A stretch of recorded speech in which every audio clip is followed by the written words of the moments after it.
50 ওয়াক্তের মজুরি দিবেন। নবীজি নামাজ পড়তেন, পায়ের গিটগুলো ফুলে যেত। হযরতে মায়েশা সিদ্দিকা রাদিয়াল্লাহু তাআলা আনহা জিজ্ঞাসা করতেন, হুজুর আপনি নবী এত নামাজ পড়েন কেন?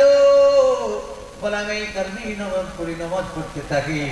যখন আমি নামাজ পড়ি আমার দুনিয়ার কোনো কিছু খেয়াল থাকে না।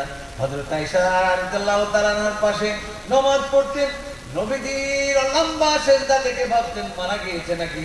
হযরত আয়েশা তিনি পায়ে চিমটি কাটতেন, দেখতেন আবার নড়ে উঠতেন, বুঝতে পারতেন রাসূল বেঁচে আছে। আল্লাহর নবীকে জিজ্ঞাসা করা হতো, হুজুর আপনি এত সেজদা দেন কেন?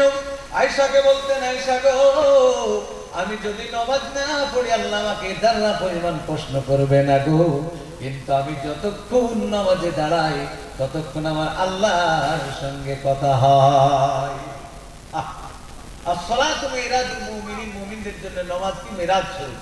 আল্লাহর নবী বলেছেন, আনতা আবুদুল্লাহ কান্নাকা তারা, তোমরা ওইরকম ভাবে নামাজ পড়ো জানো তোমরা আল্লাহকে দেখছো।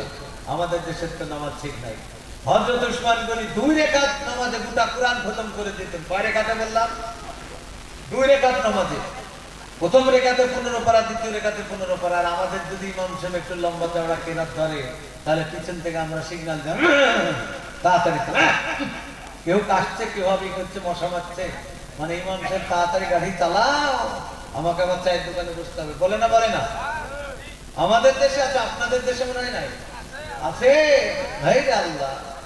ও বাপজিরা ভাইরা, অনুরোধ করে বলছি, 1 রাকাত নামাজে 72টা মশলা আছে। মুফতি আলেম ওলামাকে জানবেন 1 রাকাত নামাজে কটা মশলা বললাম?